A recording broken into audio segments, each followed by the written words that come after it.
Here we go. Welcome, everyone. You're listening to Trace Elements Radio. That was Mr. Hurricane by the Beast. Don't think we are not all up here funky in Canada. I'm joined today by Chief Charles Twodog. Osio. Osio, and I'm very happy to be here with you today. I'm glad you're here with me, Twodog. We've got so much going on.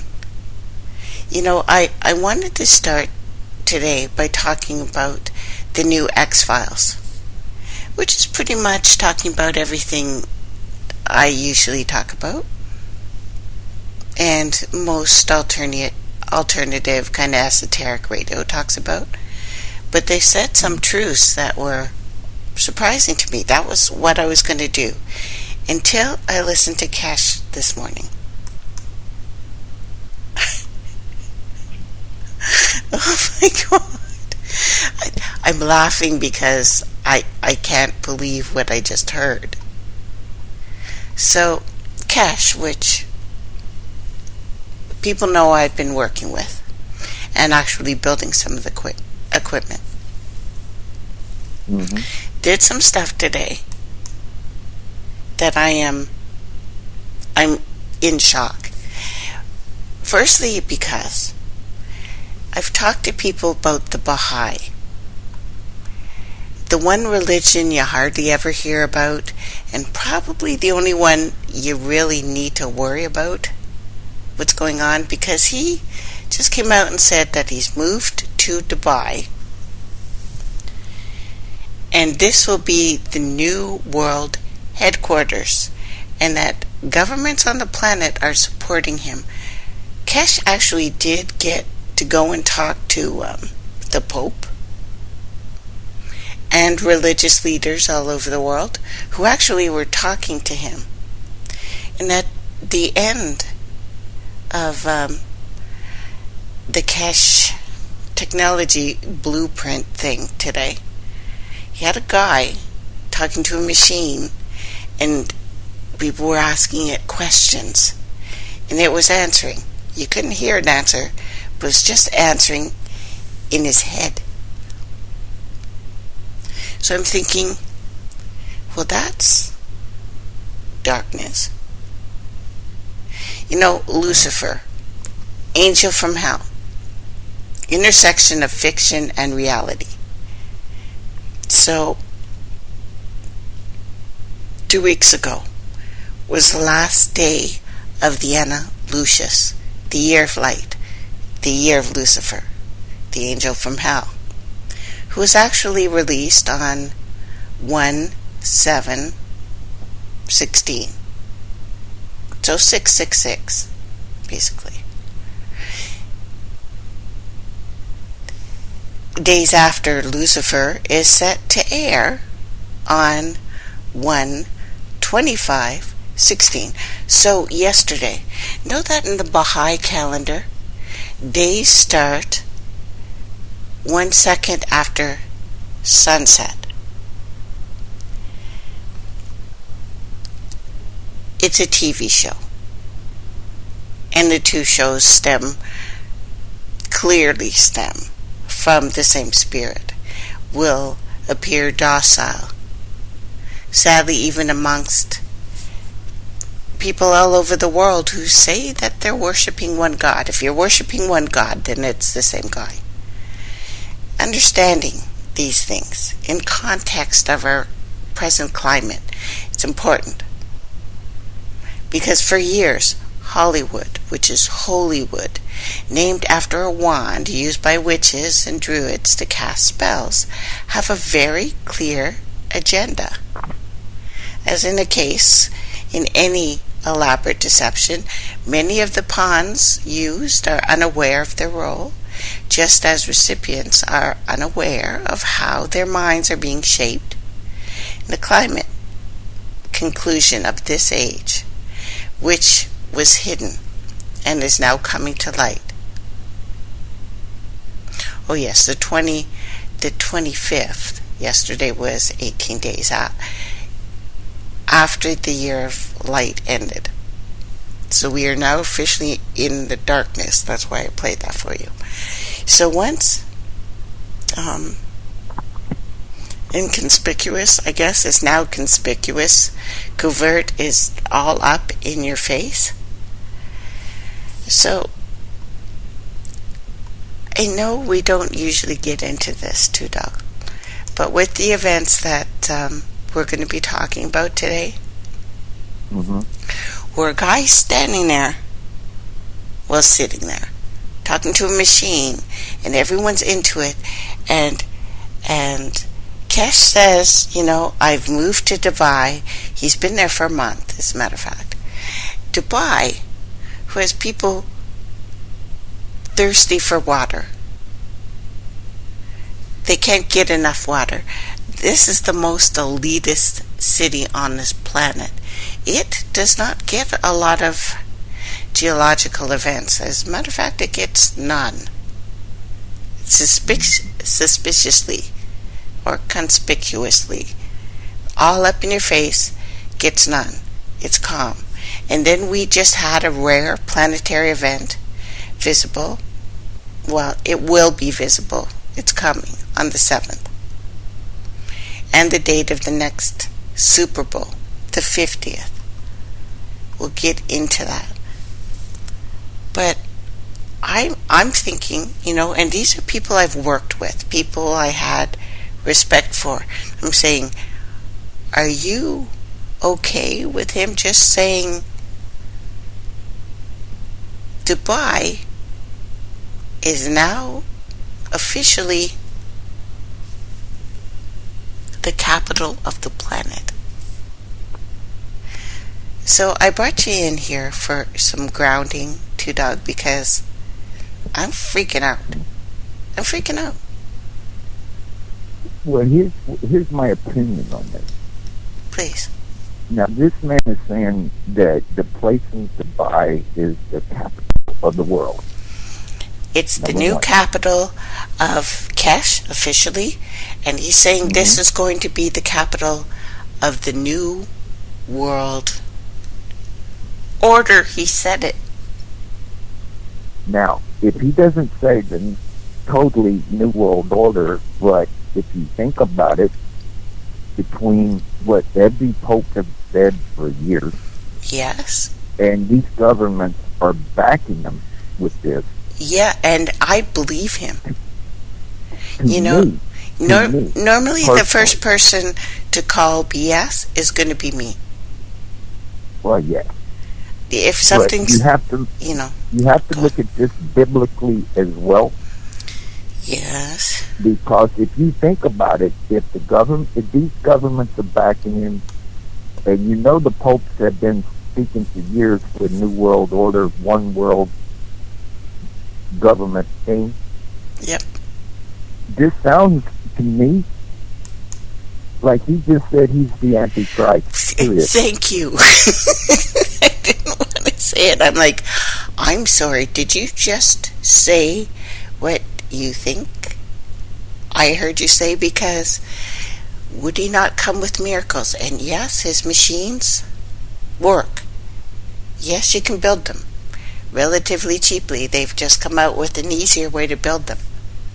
We're talking about, and I'm not talking about the physical or carnal Christian response here to start blathering on about how horrific and stuff, abomination, and how could they do this.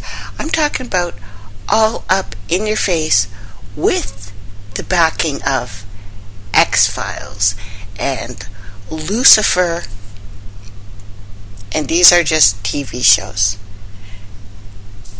This is not just an accident. This is an intentional act, purely physical. So, does anyone expect Fox and CBS to begin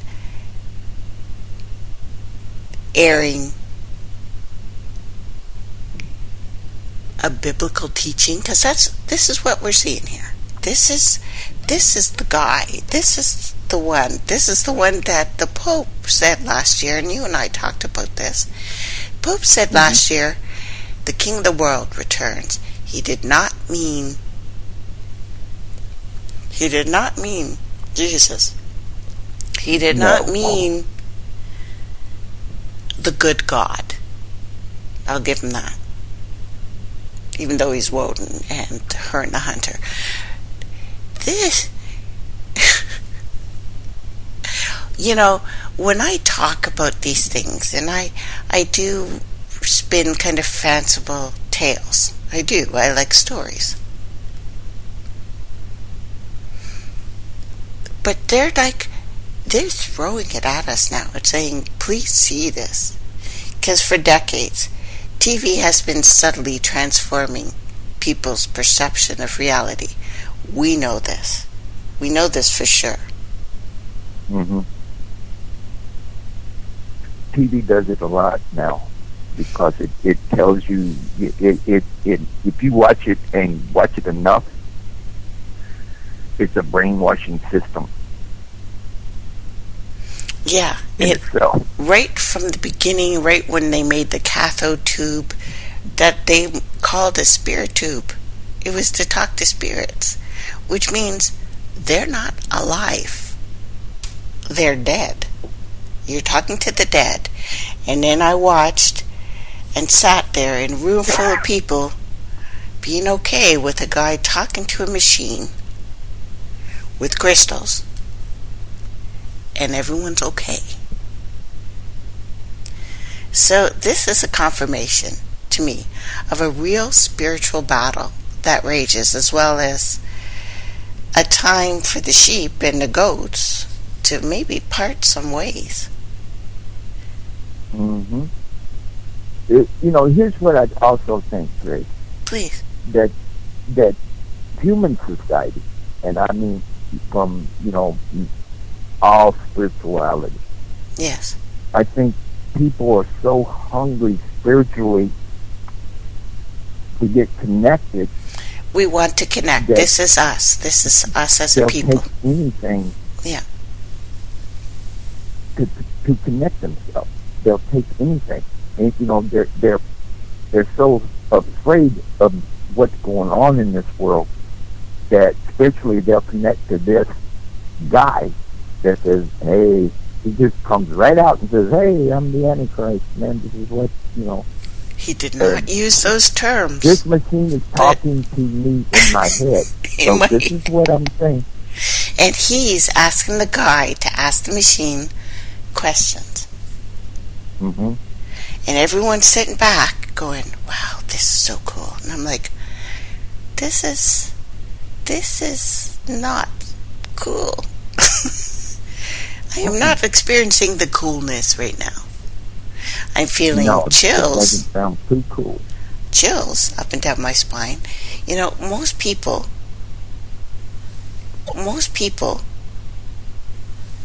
even CERN has done a new thing and contacted the other side, basically.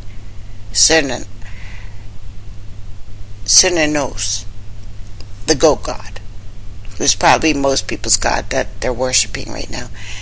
This is as biblical as they get. This is the final judgment. I guess we still have an opportunity to choose sides. It's pretty difficult to discern because it's so blatantly obvious. Goats can choose to go to the way of a shepherd, so Hern, the hunter, or they can wait for a short time where the shepherd will separate them from the flock. So Lucifer, the guy, the year of light, his time should be over officially. But people are concluding that these shows are intended to deceive. They're not. They're trying to show your religion in your face. They don't want to deceive you. They're like whipping it out at this point. They're whipping it out in front of us. In our faces. I've said before, there's darkness and there is darkness. And these things are horrific. And, as we approach the last Trump, I had to say that, we all feel the burn. This information is somewhat dry. But for those who grasp all these interconnectedness of these events, it's pretty friggin' fascinating. Because every event has a meaning, even if we don't connect these dots. I'm going to be connecting those friggin' dots. And the more we venture down this path, the more difficult it is to keep things sorted. Now, if you don't understand specifically the Bible spells, these numbers will mean nothing. Flaky coincidence. I understand. These are easily dismissed. Because, our people, and I'm talking to everybody listening to us right now, used to know these things. We felt it. We didn't have to be told. We could look outside and know if it was going to rain. We could know which plant to eat, which plant not to. It doesn't mean that you have to be even spiritual in what the way we're told spiritual is now. It's just we were connected to everything around us. So we've just got through 18 days of death. Because that's what this is. You have to forgive me, Twodog, because we're going to get into Flint, too, and what that means to you and I specifically. Yes. We're all told that our days are numbered. Number of months, number of days have set limits that you can't exceed. For our Christians out there, that's from Job. And over a period of 18 days, 18 goes to 666, we have seen death over and over again. Natalie Cole, David Bowie, Alan Richmond, Renee, and Jill, Glenn Fry. Twodog and I talked about this last time.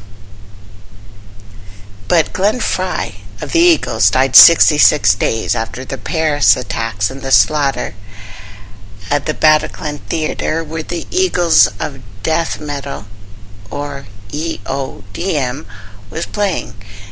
Since Bowie's death, he now has a constellation named after him.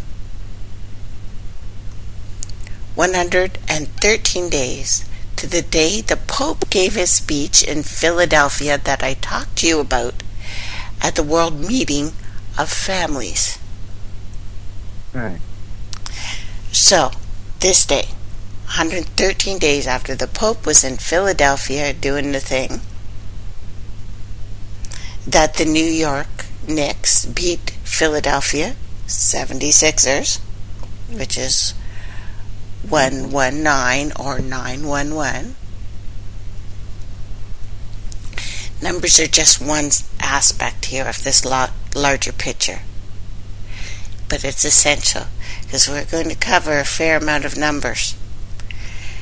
Maybe not today, I don't want to bore you to death, but we have constant themes appearing over and over and over again, the same cities, the same name meanings, the same numbers, constantly manifesting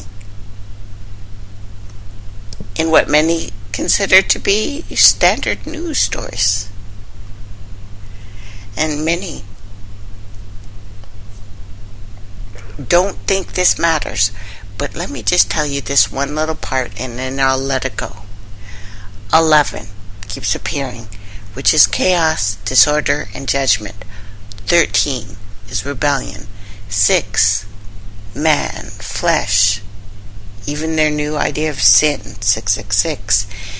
Also the beast of the sea, the Antichrist, the weird stuff going on in Jerusalem. And we can go to the Talmud, who suspiciously has this book of Jeremiah, which there was no letter J in the time they're saying, but this is what they call it.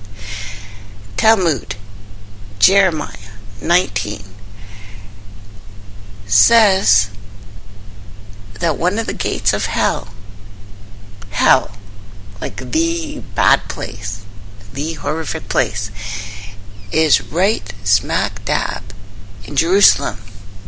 That's why they want it. They don't want it for some higher power. They don't want it for anything else. They want it because they know it's the gateway. The gateway has been opened. And I won't bore you with numbers. Maybe I'll do it when I'm alone and I can take the whole time to bore you with numbers. But with that, with the alignment that's coming, and then we have Flint. So, even reading Psalms 114, the word flint is used. I had read it many times before because it keeps coming up, especially in the last 4 years. And I've been well aware of the water crisis for some time. To be honest, with the smorgasbord of prophetic events, the water crisis in Flint is nowhere near the bottom of the list. I'm sure if I had such a list, it would be thousands deep. I'm sure. Now, the people of the Flint, this is the original name for the Mohawk clan, which Twodog and I are. So Flint in crisis means our people, because our people used to live there. And I'm going to be jumping around, just bear with me. I know Twodog's used to this. We go to the X-Files, who is talking about the founder's gene. Each of us, depending on where we are from, have a founder's gene, the original one. I got sick. So did my father. So did my little sister, my youngest sister. At the same time, my dad ended up in the hospital. We're suffering from the same thing. It's not MS. We suddenly can't digest our food. The foods, the waters have become poison to us. Now, Twodog, I know, well, maybe a lot of people don't know that you're Mohawk as well. What do you think about that? I think it's, how do I say it, just another poisoning of the people that it's always been since the arrival. And it's constant pickup. Yeah. See, here's what I'm thinking. Please. And in my thoughts, indigenously, with, how do I say it, the controllers, if you think of it that way. Yep. Good if enough. If they can get rid of, and I mean permanently, the first peoples of this continent, they're free to do anything they wish to without any intervention. If you see where I'm going with this. Exactly. So the controllers get what they want. The people that take care of the land are no longer here. So they're free to do whatever they wish to. So that's what I'm seeing also. Me too. And I realize sometimes it sounds like I over occult everything. You could say there might be instances where I take a physical event way too far into etherical. That if that was more the exception than the rule, where these things link up, I'd let it go. So my charge to people who think that. So they undervalue the coincidence, the singularities, the points of convergence. But I know few of you that are listening to me right now fit in that camp because you want to hear that stuff. So if you're willing to accept the limitations of our physical reality,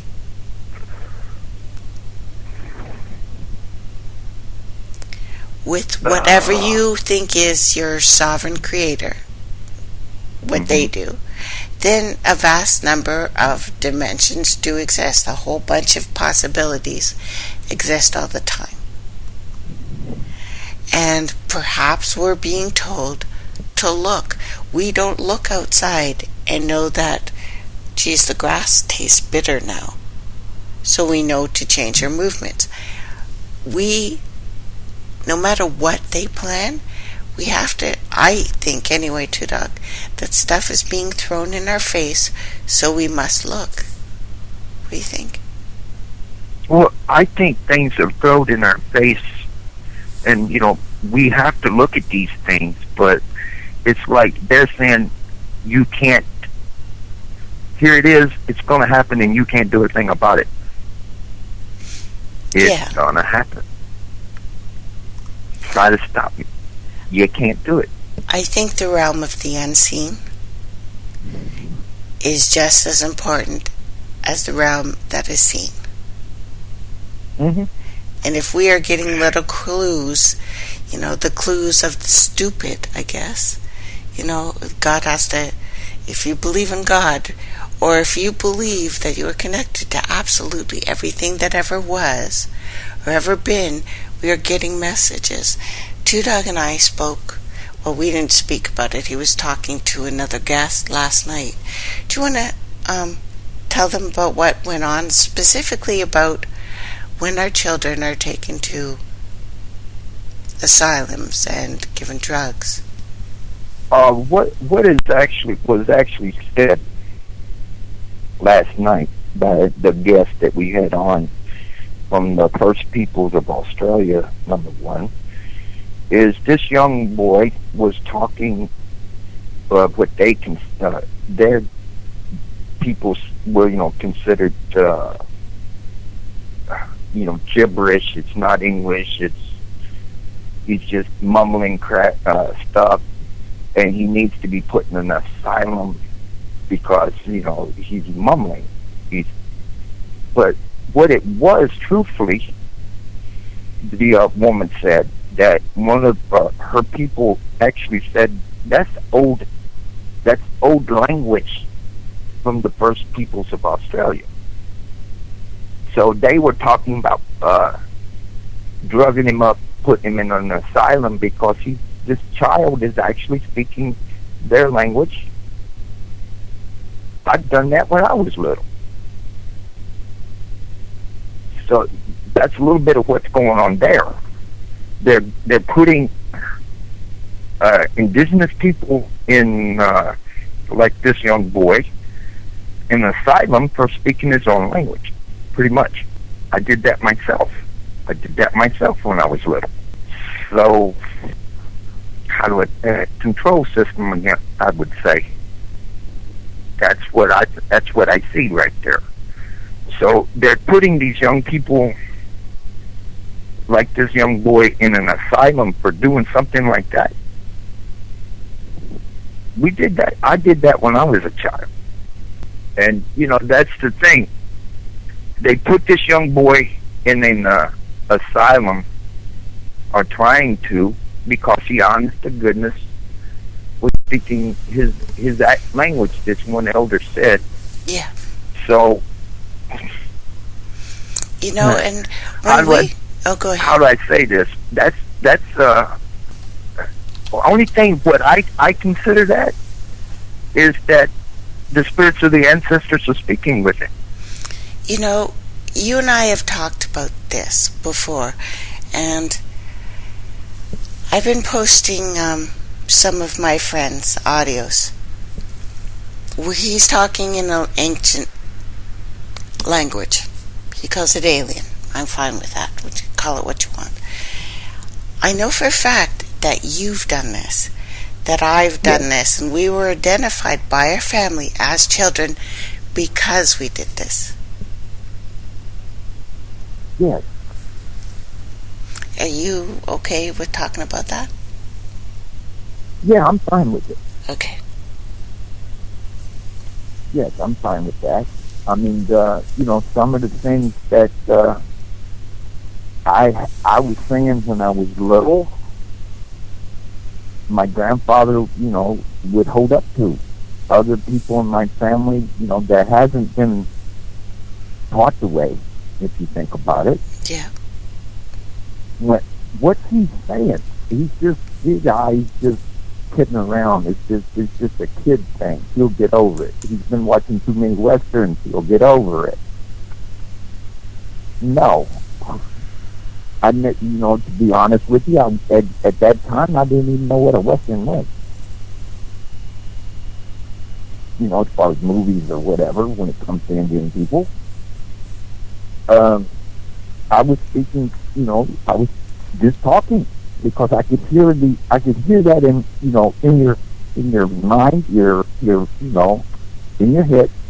You hear the voices of these people and you just answer them back. As a child, it's basically answering back.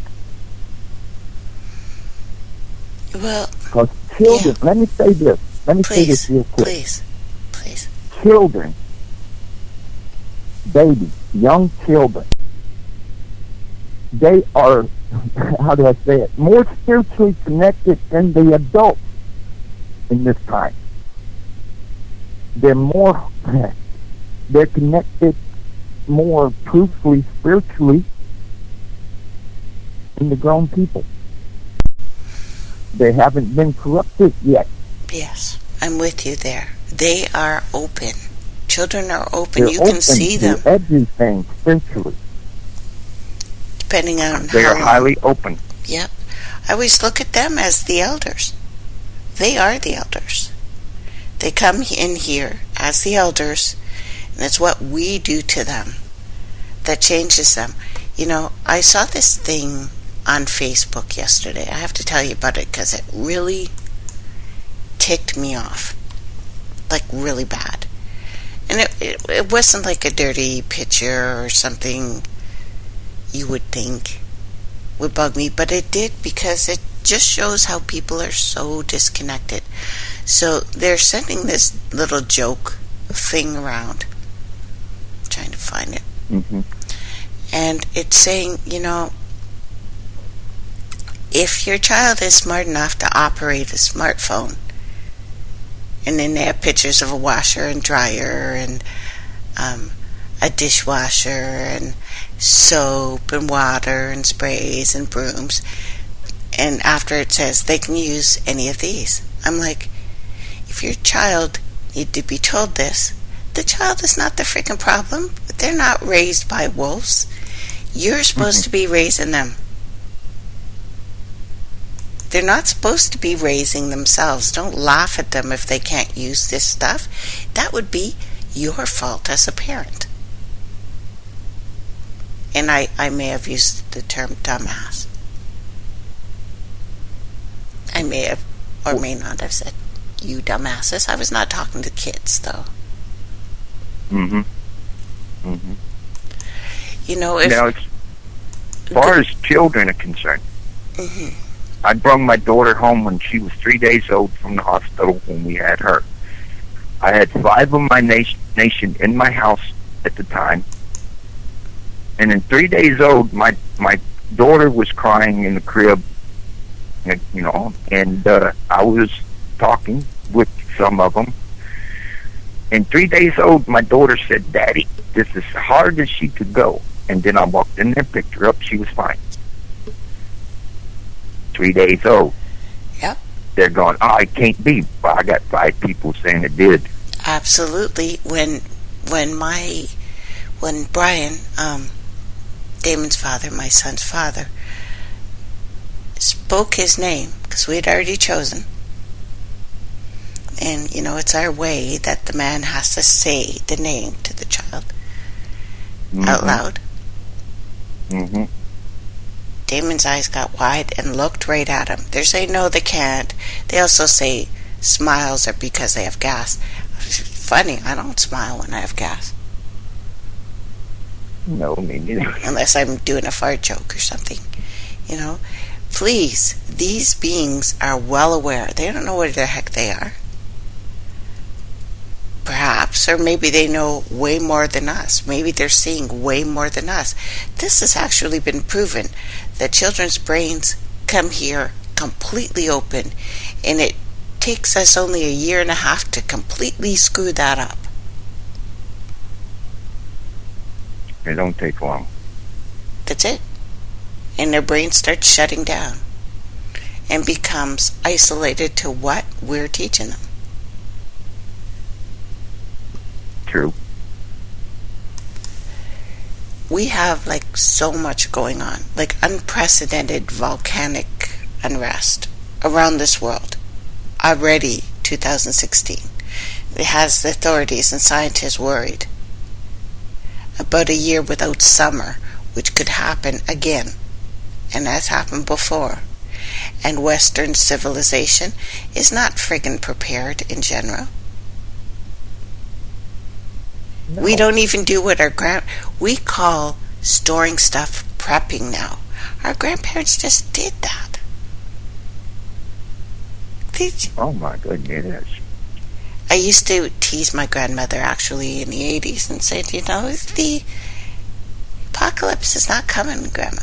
She goes, the apocalypse is always coming. Lights always go out.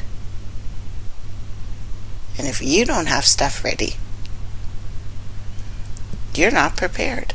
We have had unprecedented events, like unprecedented amount of snakes of plague proportions attacking humans and pets in Australia. Snakes. Mm-hmm.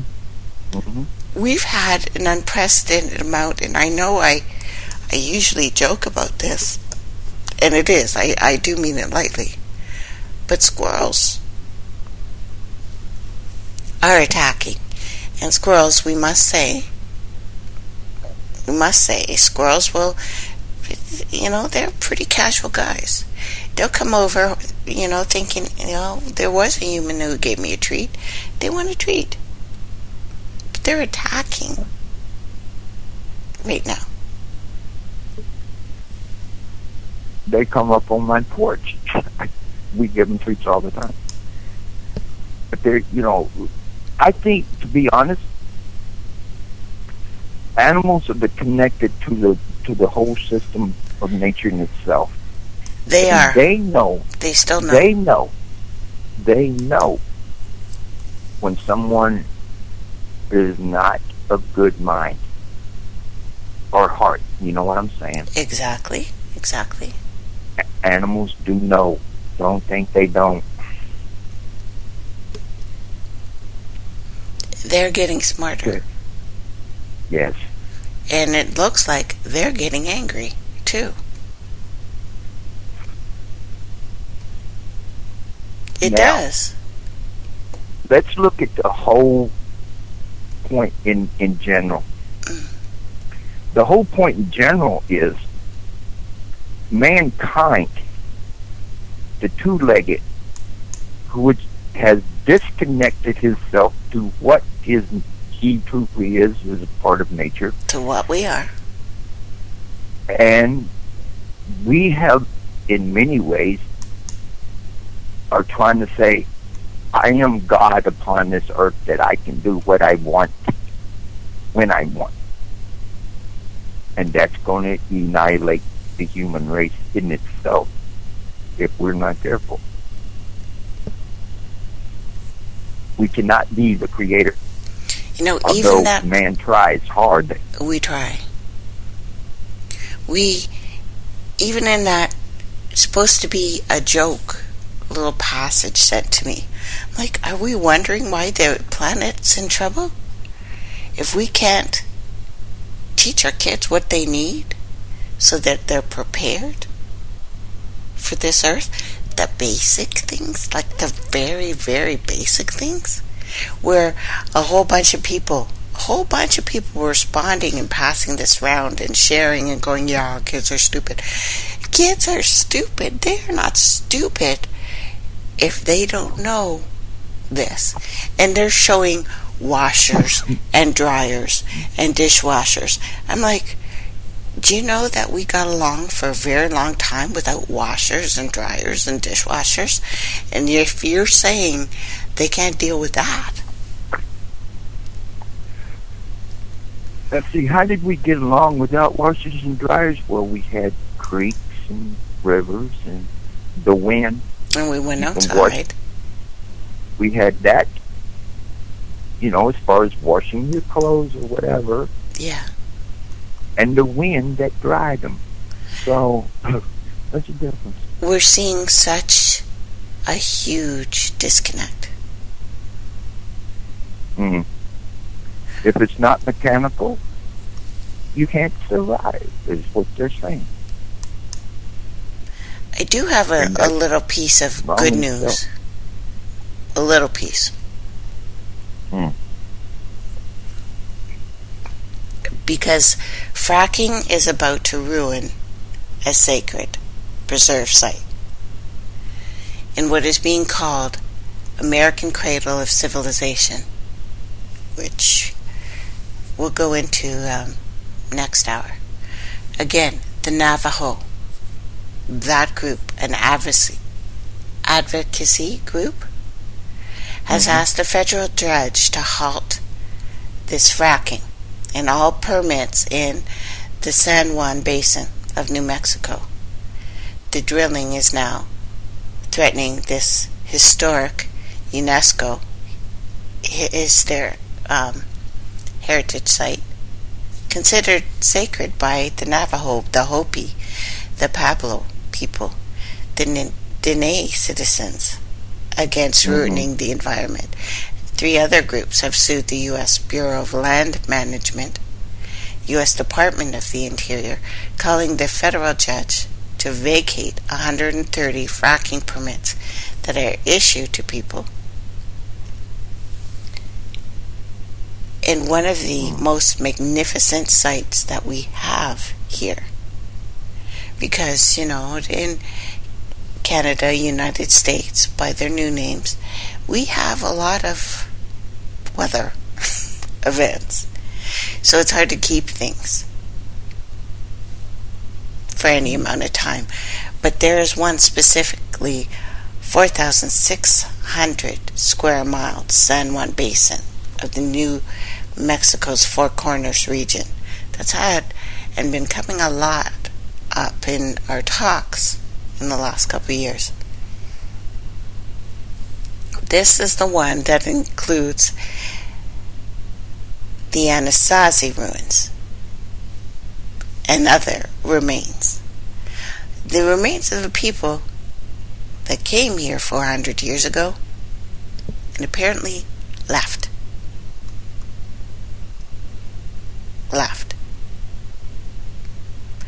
This is the cradle of civilization here. It echoes the cradles of civilization being destroyed, usually by ISIS, but, various things that are being destroyed right now.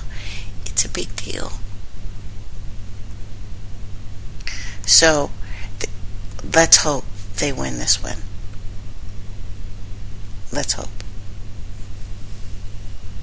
The biggest word, in one of the biggest words that I've ever heard, is civilized. Look at your civilization and truthfully see, okay? Civilization. I mean, I didn't want your civilization. You bring it on me. We were fine back in the day before, our nation did well. How we did things. Matter of fact, you look at your American Constitution that was taken by the Iroquois Confederacy, by the way. Hmm? Civilization. You're killing your own people. Is that civilized? You're shooting each other. Is that civilized to you? It doesn't look civilized to me. It's worse than what we did. A lot of times back in the day, if we had a problem with other nations, we played a game. Whoever won it. Yep. There you go. It was violent. But we still play those games, and girls don't play these games. Well, some women do. You know, there are women who like fisticuffs as well. But men need to get that out of them.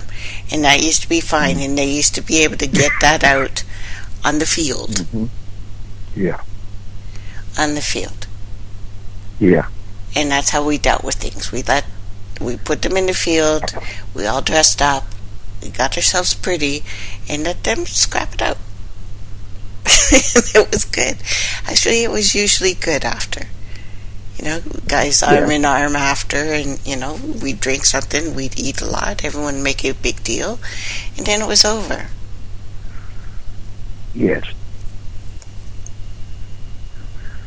Now, I hate to do this, but I'm going to do this one time. Please. Just one more time. And we're going back biblically just one more time. Now, you look at the last book of the Bible as far as the Revelations are concerned, and you tell me that these countries are not pushing that. It's like they want revelations to happen. They want that to happen. Wars, rumors of wars, doing this and doing that, and hurting each other. It sounds like they want this to happen. Do they want, Christianly, biblically, are they looking for that? Makes you wonder. We're seeing the cult of the Antichrist all up in our face.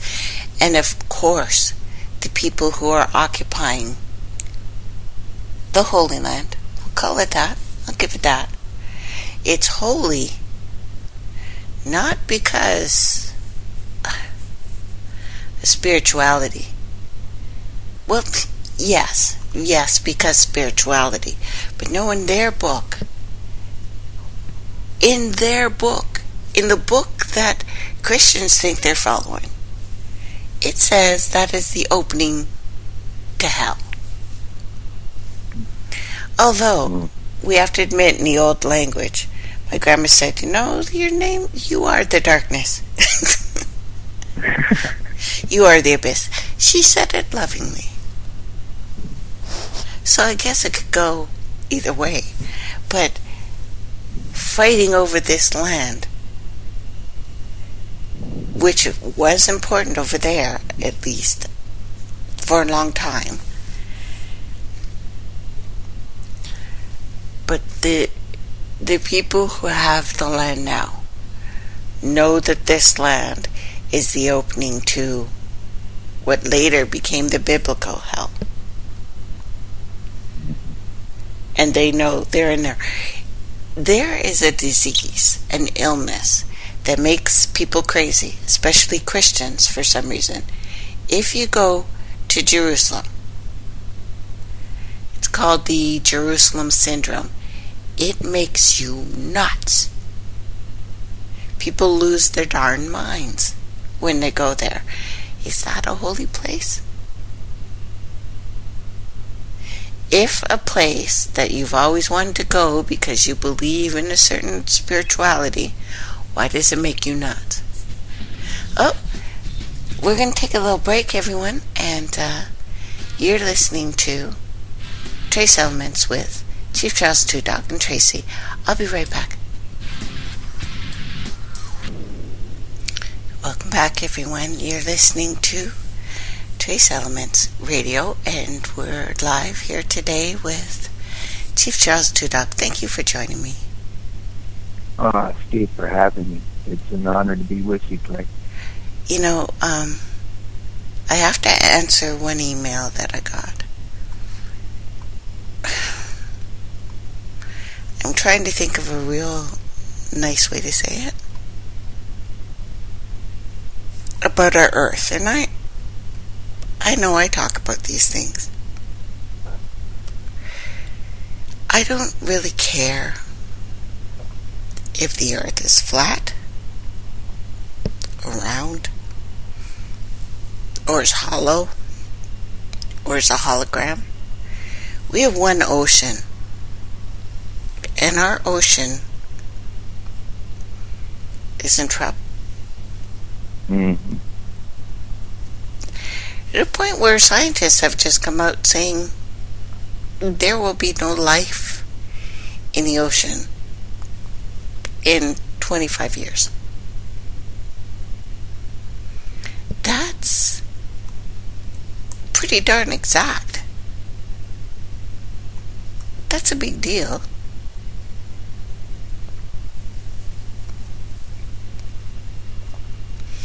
You know, we're talking about going to Mars. Because they're going to do this. But scientists have just come out that the rotational speed, we couldn't survive it. So the whole bunch of people saying they're going to, or they've been to Mars and they've lived there, and you can't. You can't. Our bodies react a certain way. We are tethered to this world. I am tethered to this world. Right from the beginning I said with Gash, you know, his whole technology, what he said he was going to do, was about getting us off planet. I don't want to go off planet. I want to fix this one. We have a body clock that evolved here. Mm-hmm. That is a survival component for life on Earth.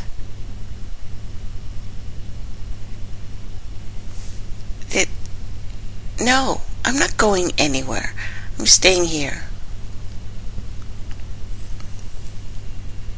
Let's put it this way, Trey. Within all this aspect about our Earth Mother, Our mother. we're made here. Number one. We are made here. Now, number two is this, and this is an old Indian saying. We don't own the Earth. She owns you. To be honest with you, we are Earth. We're part of it. We're part of our mother.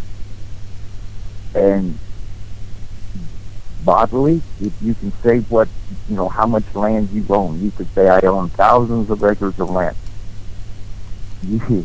When you die, you don't own it. He's going to own you. Yeah. Period.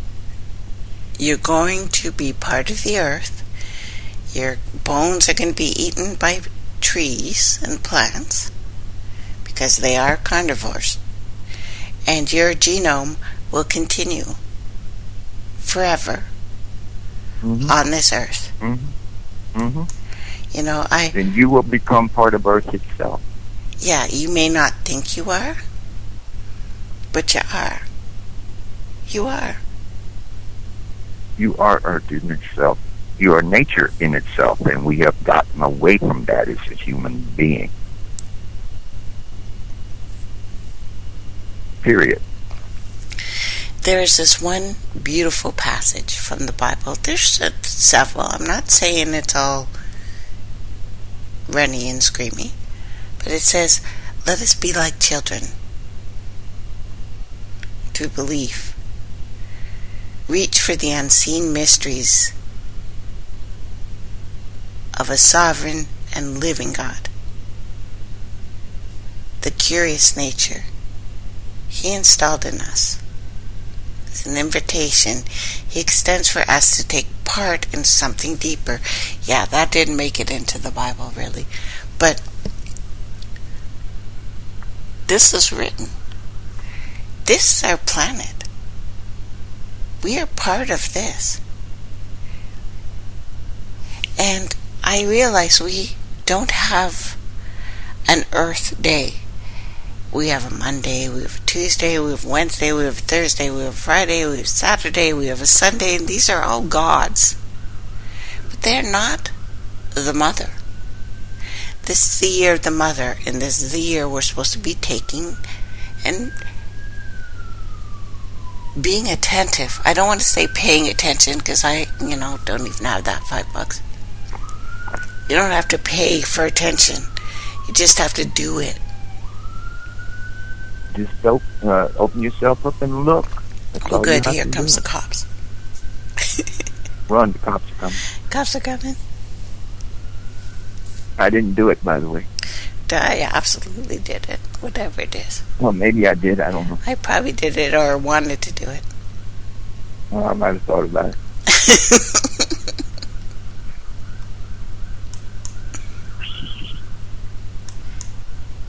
Guilty. Well, you have to look at this system.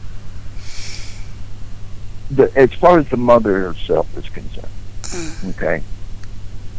Do you think it's right to hang a leader when he comes out of the rainforest because he doesn't want his trees cut down? Do you think that's right? Or do you think, killing an Indian here because he stands up for the mother is right? That's godly to you? That's happening every day. Every day. Or do you think it's right that someone would say that their God is a peaceful God, but in the name of God, you got to kill somebody? Yeah, it's peaceful until you read the Bible and says, respect your brothers and sisters, except those people. Those people you need to burn down to the last blade of grass. Really? Yeah. Yeah. Is that godly?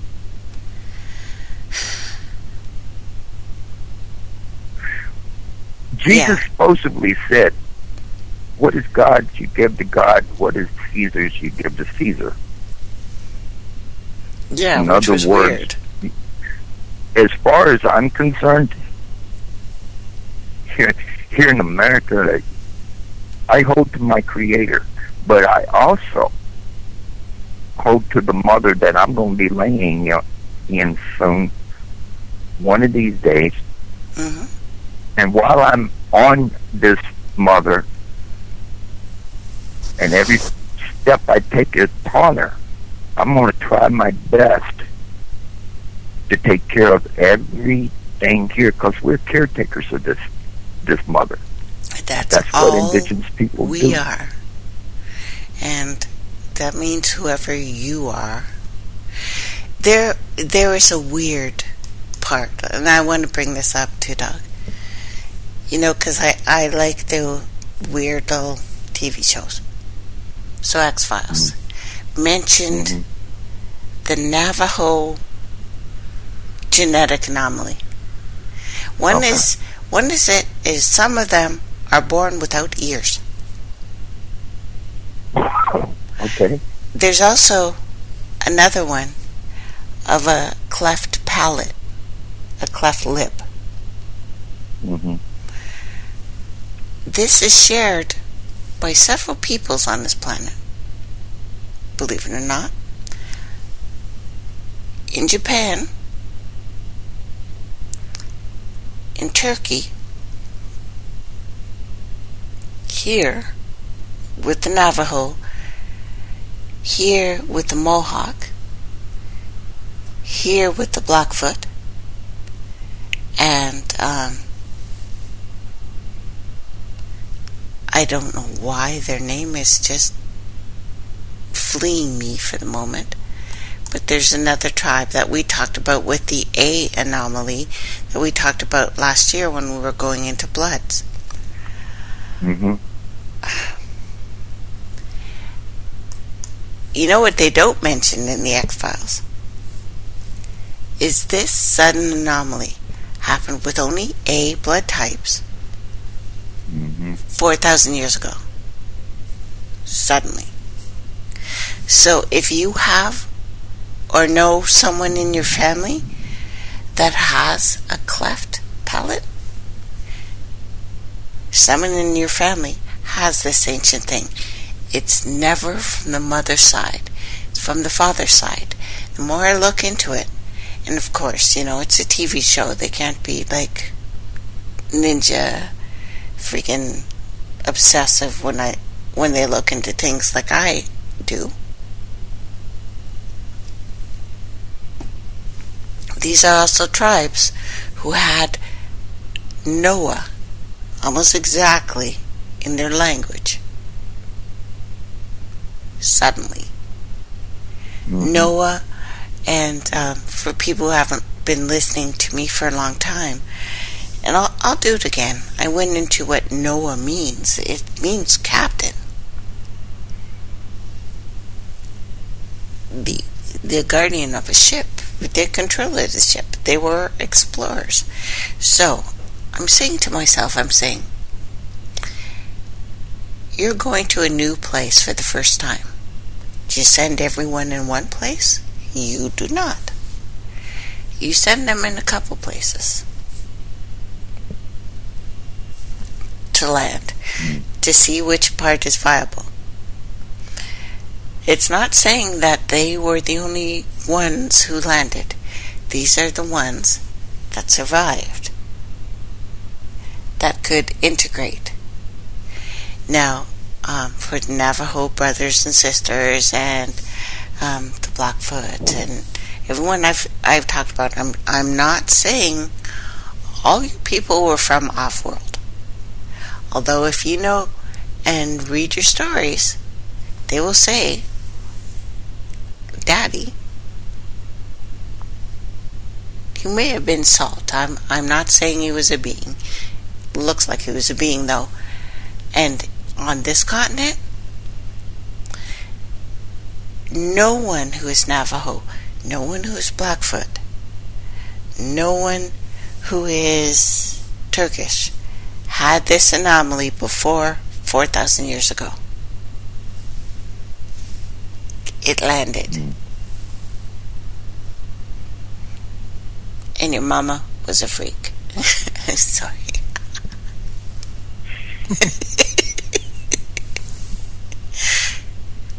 Twodog. All right. Well, to be honest, Trace, I'm gonna need a minute. I'll give you a second. Okay, please. The system of human society in general has been spiritually corrupted, if you think. Disconnection, system of the focus. Yes. And within that same instance, you look at how our people existed back in the day and how they could have made it when, actually they're saying, okay, without lights and electricity, ain't no way you can do it. It's going to get to a point that we're going to have to go backwards in the time instead of going forwards in a way, Trace. As far as knowledge, spiritual knowledge and way of existing on our mother. Yeah, we have to, again, worship our mother. And I have to say it like this also, because we lost a great poet as far as John Trudell. And the only thing, that I can actually hold to with him also, because I've never met one personally that I know of, anybody from outer space that I know of, okay? I could have met, I don't know.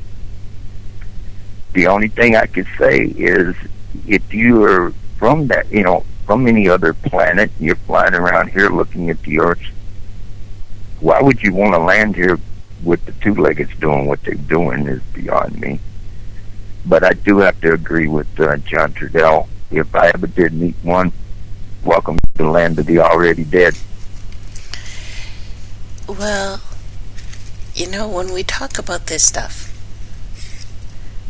the stuff that's going on and has gone on for a very long time, we've always known we weren't alone. True? True, very true. All of our people talked about the stars. Our Flint, our Shadanasi, our Mohawk brothers and sisters used to point to Sirius B and the stars and say that's where we're from. Most native tribes did that. All over the world knew where they were from. We've had to be taught to forget. We had to be taught that it was wrong to remember the words of the ancestors. We don't know the words from 400 years ago on this planet. Like, seriously, when we look at language, you know, which I study, as, you know, a pet project, there's certain similarities in all languages that I can lead back to something that's not that long ago. It can't be that long ago. If we have the same words for the same things, it means the language was changed, because we know that when we spoke native tongue, it was different than English. It was different than European. Now, it's not that different. No. Every invasion does the exact same steps. You slaughter the elders. You take the children. You rape the women. So they will be not only raped into submission, but so that the children will no longer be of the tribe. We, of course, accept the children from rape, but they are no longer what we were. And that's the truth. I know it sounds harsh. This is how the takeover happens. It's how it happens everywhere. It's what's happening in Europe right now. They didn't let families come in to Germany. They let single men who hated you come into Germany right now. This time, I'm not even talking about Second World War, First World War, thousands of years ago. I'm talking about what they're doing right now. They're doing what always works. When a new tribe is about to take over, and it's not those men. Those men are not going to be taking you over. It's their rulers that are coming after. They rape you out of existence. The last full-blooded Australian died in 1802. That's the truth. Everyone's mixed now. Of course we love them. I'm not saying don't love them. I'm saying this is the plan. This is the strategy. And it's worked for 500 years.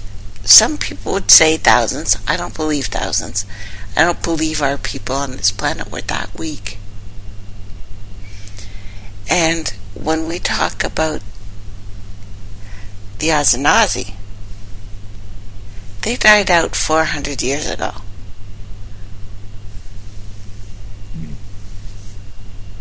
We knew people of this planet 400 years ago.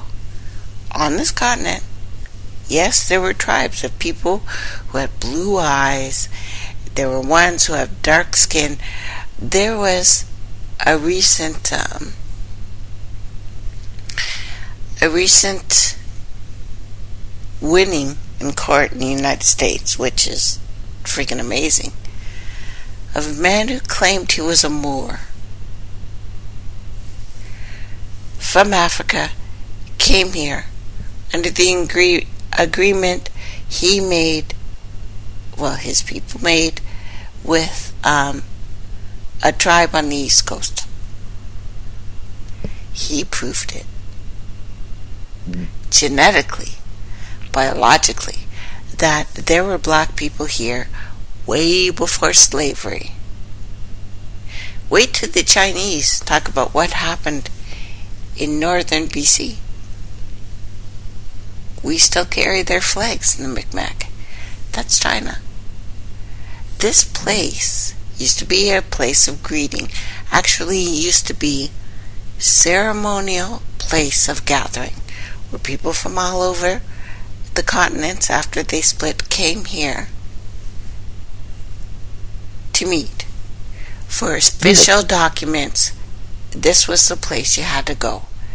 Not documents per se, but to have an official arbiter.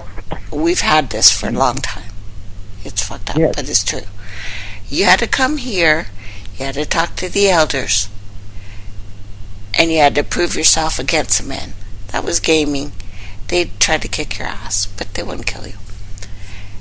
That's why we know for a fact it wasn't just the invasion. The invasion is new.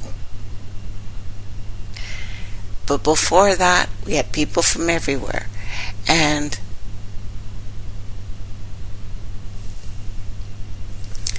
these people who became the code-talkers are new.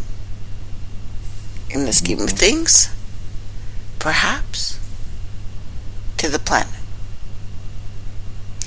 But they had the decryption.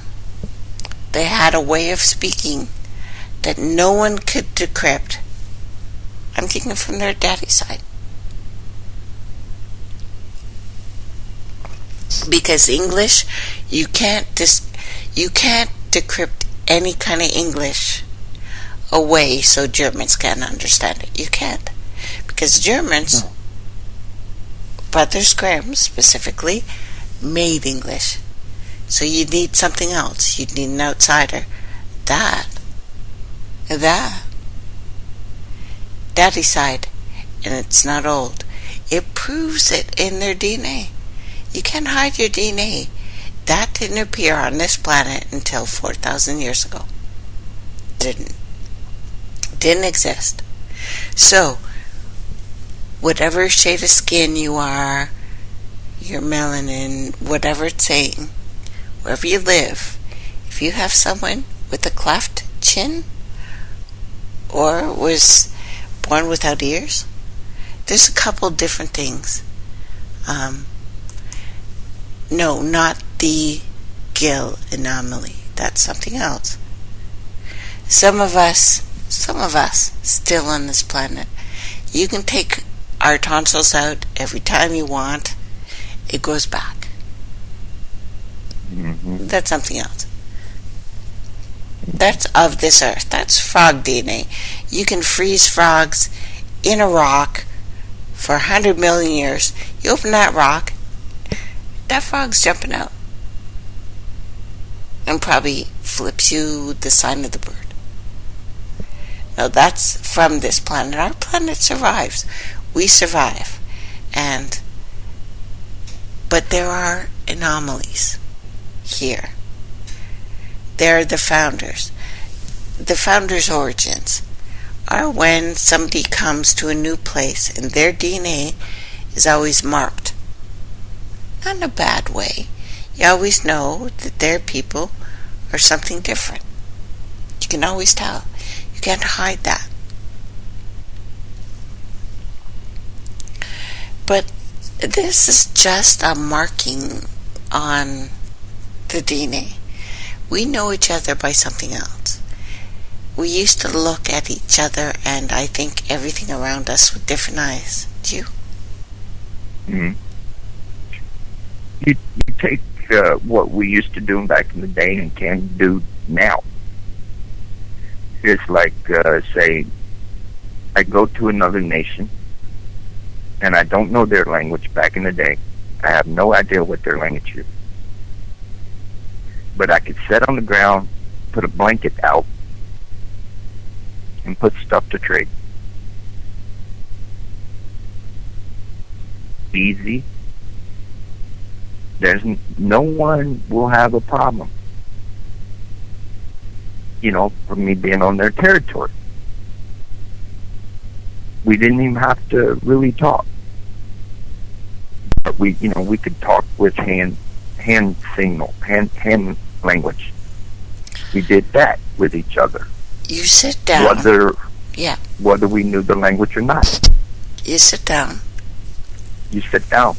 You open a blanket. You put stuff on it. And then you do what? Because this is something everyone on this planet does. You open your hand. Mm-hmm. Open your hands up. We all know what that means. Mm-hmm. Shaking hands, I think, is something new. But opening your hand meant I'm open. I'm not a threat. We all do that. We do similar gestures, which are way older in language, that everyone knows. Everyone knows yes and no.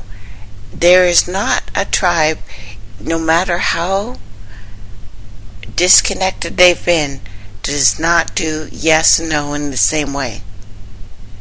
There's not one. No one shakes their head for no, other than TV stars who are lying to you and shake their head yes when they're lying. Mm-hmm. That's new. But people shake their head yes for yes and sideways for no. That's an ancient thing then. That's pre-language. That is the first word then. This is the old way. We can do certain things with signatures. We could shrug our shoulders. Everyone knows what that means. You don't have to speak the language. We know this. I don't know. Put your shoulders up. Put your hands out a little bit. I don't know what that. I don't know. Everyone knows that means I don't know. You don't have to do a language.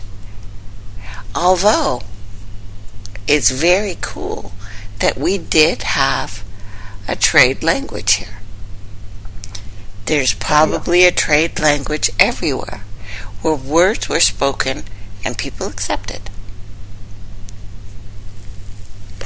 We had tokens here. Certain carvings on rocks, certain little things you could carry, certain things you could wear on your body, certain tattoos that meant you were a trader. No one's ever explained the origins of that. But for the longest time here, we all knew what that was. That this person was a trader. Down with that certain person without being afraid of anything and trade with. Yeah. We knew that. That is not now though, but we knew that back then. So there had to have been a first language before the new languages that were mutated. Yeah. There had to have been a first language that we all knew enough about, at least the basics. Yes, no. I did this study, I think a year ago, saying there are a couple things that you could say to anyone on this planet that if you pointed to the object, they'd get what you're saying. Yes. And sometimes you don't even have to point. Bark, which just doesn't mean the dog sound, which it's interesting, it does. Dogs pee on trees. You can see how that could go. But if you said the bark of a tree. There are 5 words that anyone on this planet will eventually get. 5. So that means they're from the old language.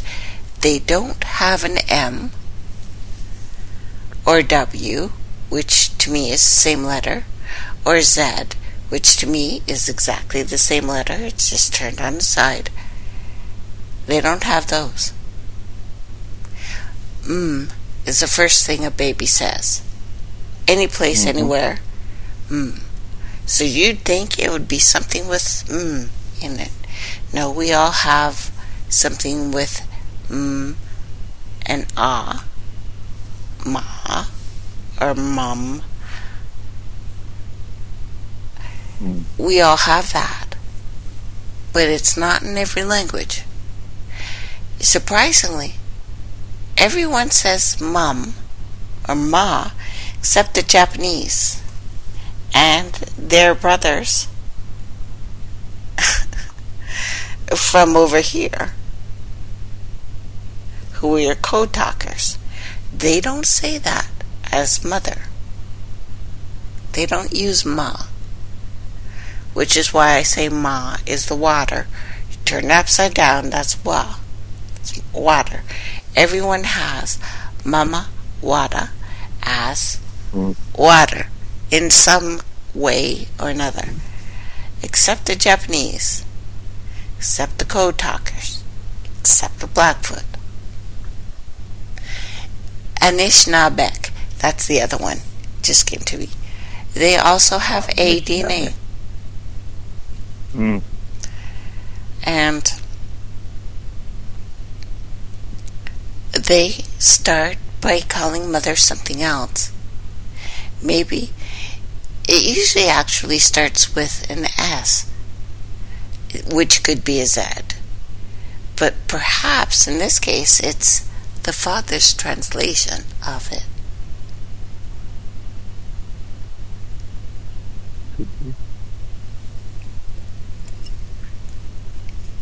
Well, you have some nations like the Lakota which call their mother Ina. It goes from nation to nation as far as mom and mama.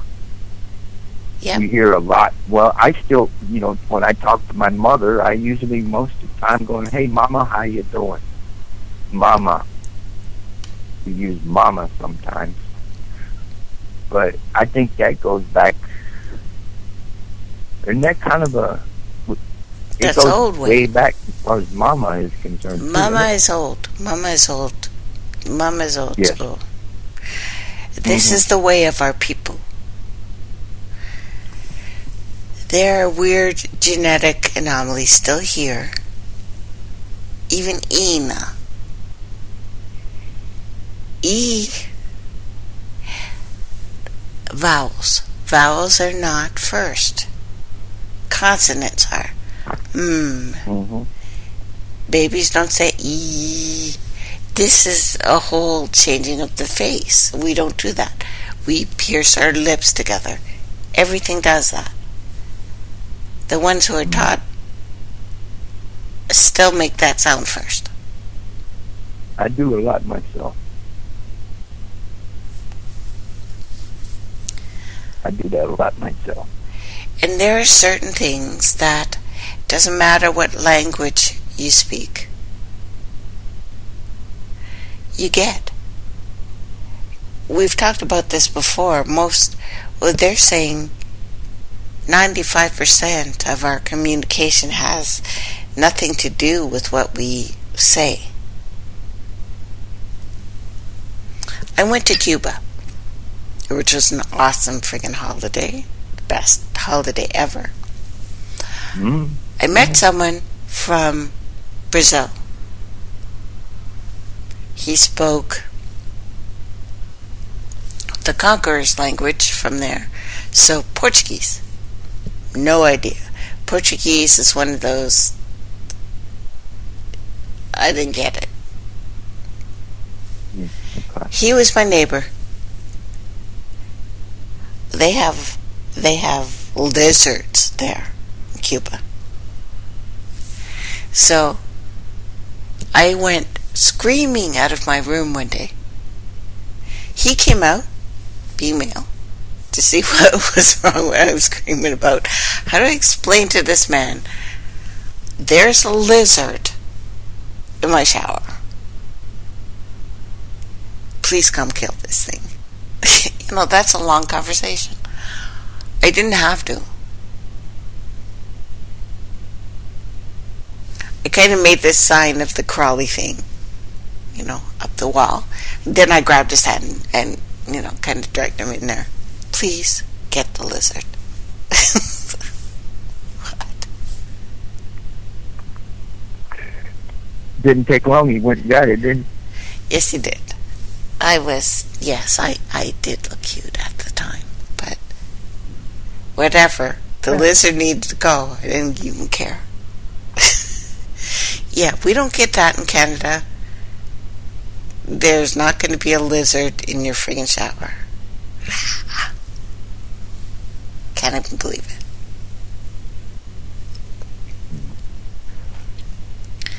But the trade language. So that means that even here, there was a unifying factor. Although, we all know the trade blanket. You put the blanket out, you sit in a certain way, you put your hands open. Means you're ready for trade. Mm-hmm. So that's the older language to me. Yes, and during the powwows also, certain nights of the powwow, we still hold them things. We still do trade blankets.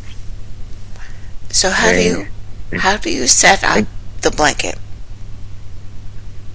Well, a lot of times what we do, we flat out on the ground, put it on the ground, we set. We put our hands out, we put everything on the trade blanket. Or sometimes the trade blanket will be out there during the powwow. Other people will get in a circle with you. You put something on the blanket. Next to the thing? Next to the thing. Now, I want to ask, if someone's not sitting there, do they put their thing in front of the thing they want? Well, what is on the blanket, another individual that is interested in it will put theirs on the blanket. And what the person will say, whether that's okay or maybe sweeten it a little bit. Do you know exactly what they're bidding for? They may be bidding for horsehair, certain feathers of a chicken. So you've put stuff out. Do they specifically put what they're offering for the thing they want? Yeah, they specifically put something on the blanket that they want what you just put down. So they put this on the blanket. So you put them one at a time? Yes. Ah. Each person interested. So if you went and to what we do, we look at what's on the blanket. Mm-hmm. And the one that put the thing there first is the one going whether they trade with whoever. And he pick up whatever has been placed that he likes. And we'll look at each other and go, good trade. And there you go.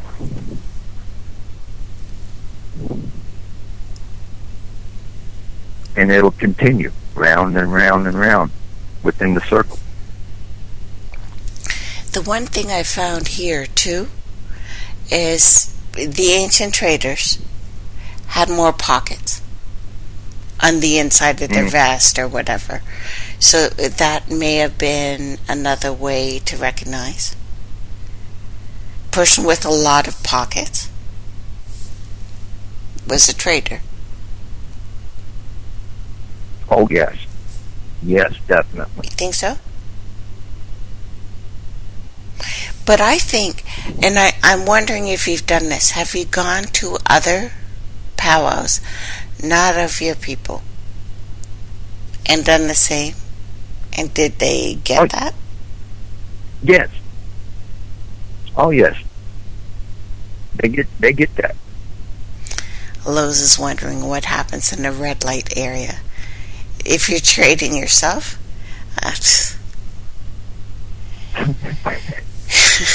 you gotta go way up north for that. There are rituals for this up north, in the far north, where everyone is pretty much up for grabs. People who live in the far cold have different moral standards. Yeah. They haven't gone full Christian yet, but in general, if you're a man and you're a woman, all you had to do was look each other in the eye. Eye contact, in general, meant that's not flirting. Well, I was taught, Tracy, when I was very, very young, okay, that as far as warrior or women or men in general, if you communicate, if you are communicating, you don't look down while you're talking, you don't look up while you're talking, you don't look to both sides while you're talking. Because if you look down, you're hiding something. Yeah. Or if you look away, you're hiding something. Yes. You look eye to eye with whoever you're talking to. That's and flirting. If I talk with anybody, I don't care who, what, where, how, I'm always looking at them, eye to eye. Can't help it. It's just what I do. So what do you think? Did language come first? Or did we use body gestures?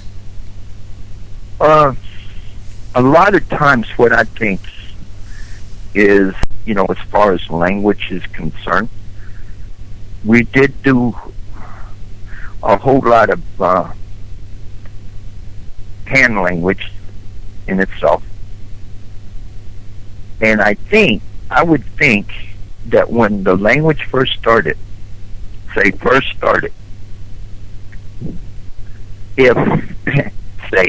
let's just say we've never seen fire before, okay?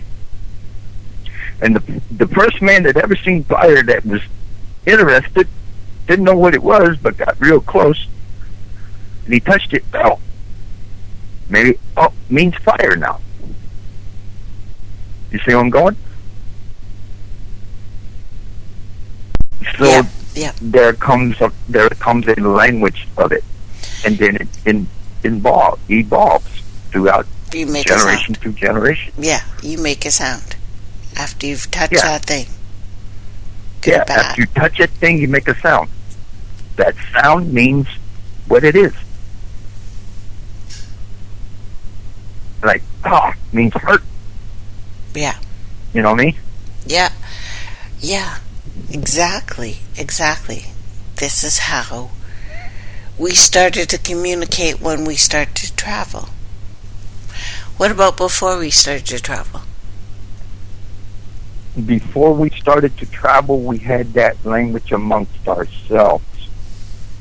The same sign language when it started, the same,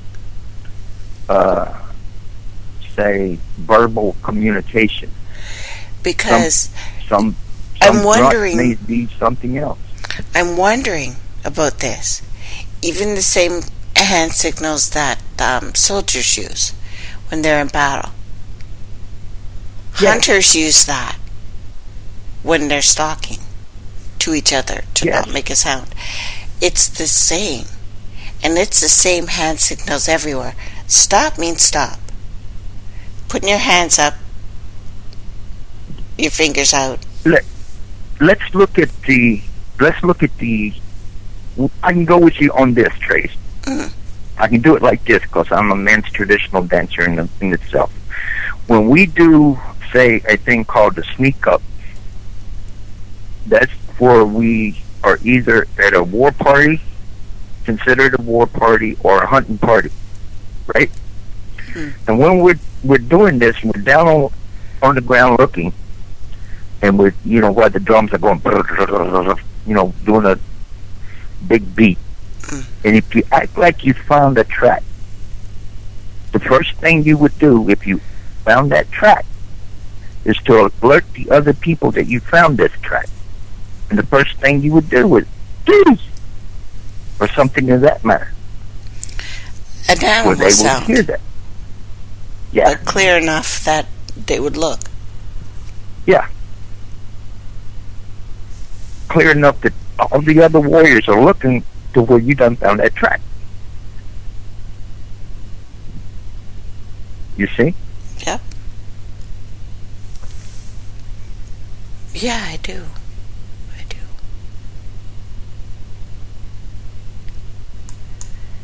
Now, So there's a certain thing that we do. Still. your dance, the dance you do, as men's traditional, Yeah. does it Men's feel? tradition. Tell me. Yeah, men's tell me. traditional dancing. Okay, what it is a warrior's dance. Okay, and when you're out doing that warrior's dance, you're telling a story. Every dance is a story, but you're telling a story of you. You're what you've done, how you fought, how you fight, what you use. How, everything. It's a story. That's what it's a warrior's dance, men's traditional. It's a warrior. So you're telling a story while you're out there. So this is very old way. You're talking about what you've caught, what you've done. You wear outfits. Do you declare on your outfit married or not? A way of telling whether you're married. The way we used to do in telling you if you're married or not, you'd have a certain thing say, all your hair is straight down, okay? But you got one part of it that is braided, what we would call a mate braid. And that told everyone that you had a mate. It implied that someone else did your hair. Yes? Yes.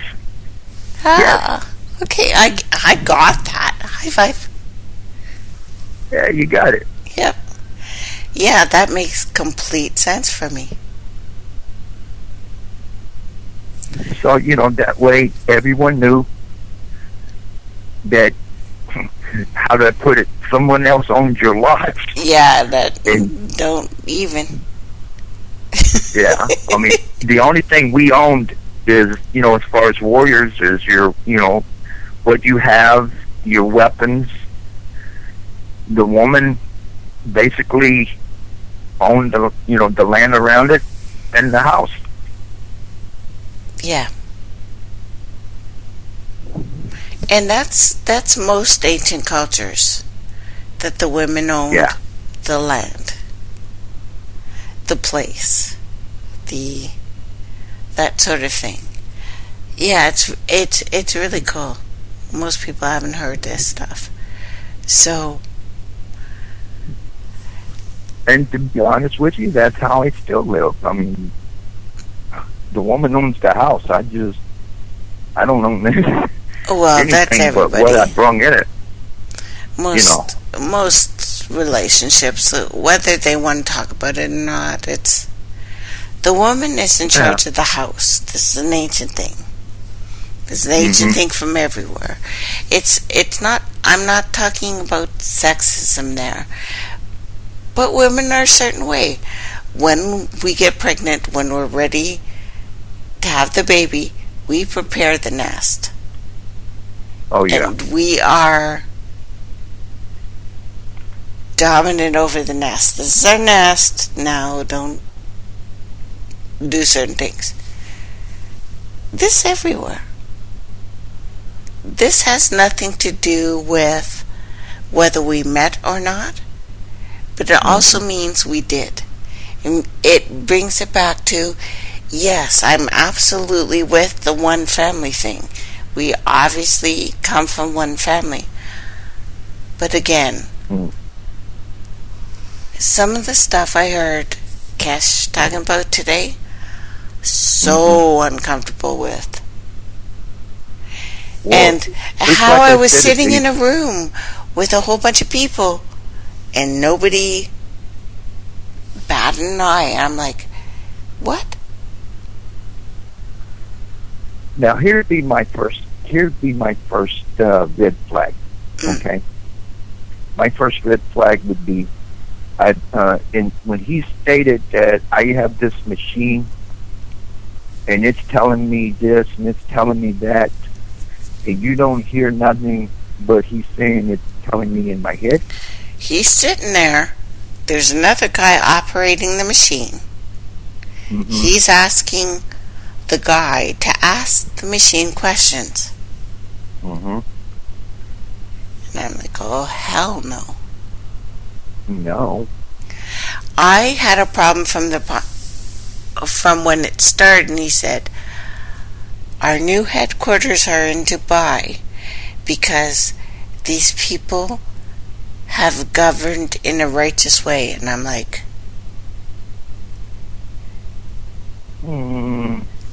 yeah, that moment of silence. I'm like, have you not looked outside where those people are in cardboard and have to beg you for water, and you're sitting up in the Tower of Babel once again? Okay, so we have just found the Antichrist. Wow, fast 2 hours. To me, like I said at the first of the show, Trace, to me, that's what he's saying. Yeah, not comfortable. Okay, we'll talk to you on Thursday, everyone, and thank you very much for listening. Bye for now.